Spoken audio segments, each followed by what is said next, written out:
Hello, Cancer, Sun, Moon, Rising, and Venus signs. Kamusta kayo? Sana po nasa mabuti kayong kalagayan. Welcome back po sa Star Tarot. Kung bago kayo dito, welcome din kayo. Thank you sa inyong support. I truly appreciate it. God bless you all po. Tingnan natin ang mga messages ninyo for the week. For Cancer, pauna mensahe niyo ay bear danger, especially in money matters. Mag-iingat kayo. Pag-ingatan ninyo ang inyong mga kaperahan.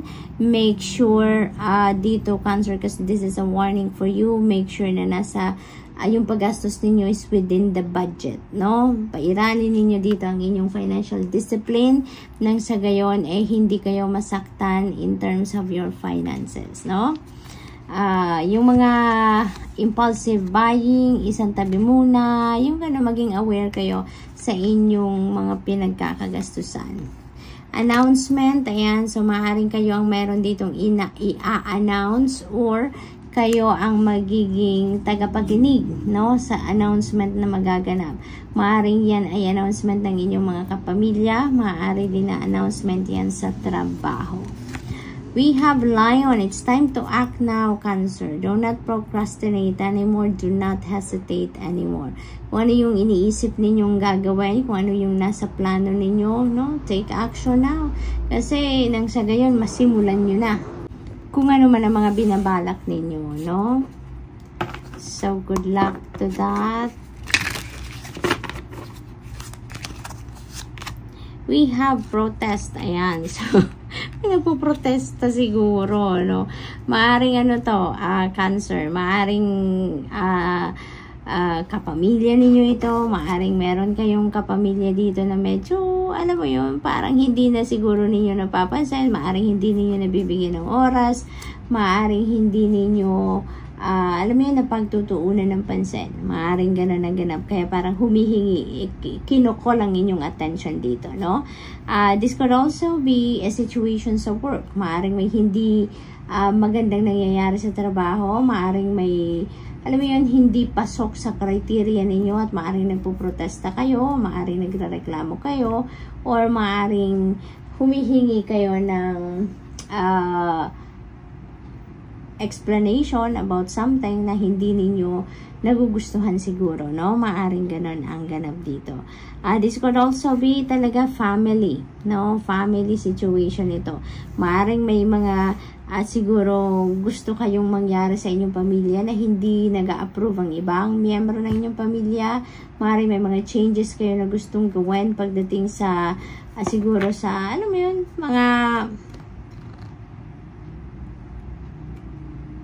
patakaran ninyo sa bahay, maaring gano'n, ano? At ayan nga, merong nagpo-protesta.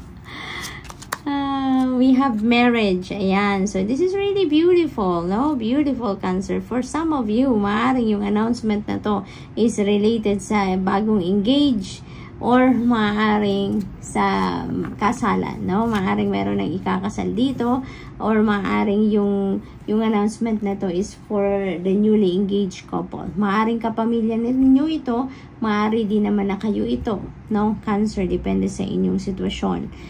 Maari din naman ang iba sa inyo dito ay bagong kasal, no? Bagong kasal, maaring ganon. Or talagang papunta na din sa kasalan ng iba. So, congrats. We have hesitation. Ayan. So, meron pa rin kayong pagdududa, no? Dito, time to act ang nasa tapat niya. Meron pa rin kayo ditong pagdududa siguro sa inyong desisyon, no? Kaya siguro hindi pa kayo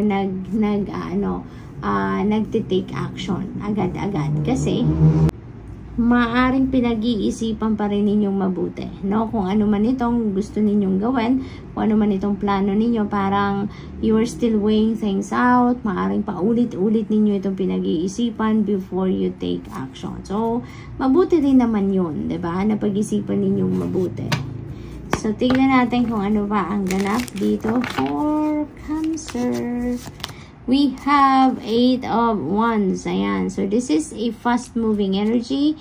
Kaya, most likely, no, bibilis dito ang galawan sa buhay ninyo.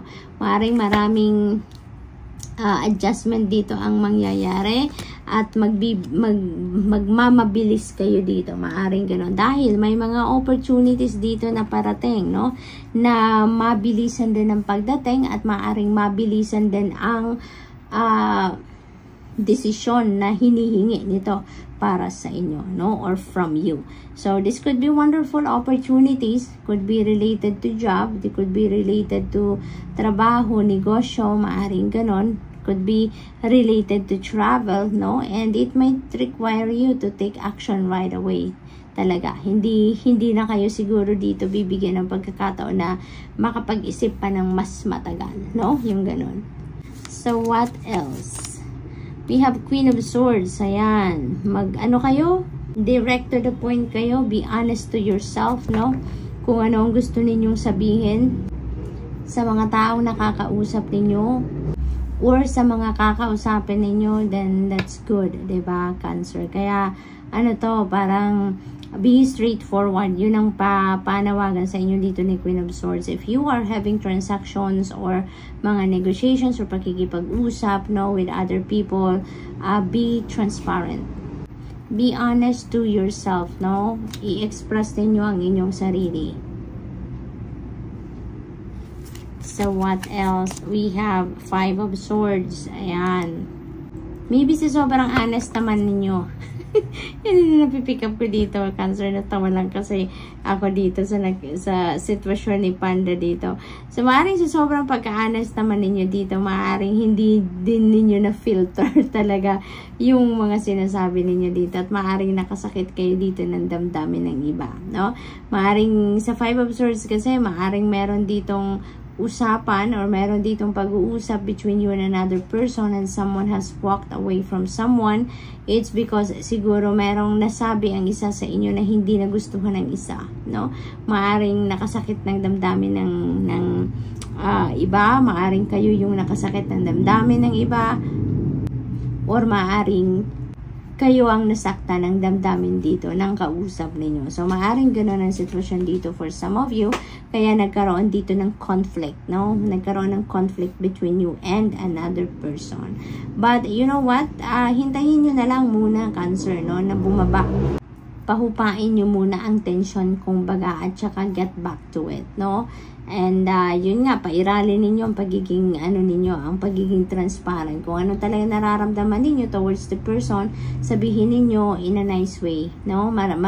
Maayos at maayos din yan. Walang problema or walang gusot between two people na hindi naaayos sa malumanay na usapan, sa magandang usapan, 'di ba? So, aayos at maayos din ang sitwasyon ninyo na yan.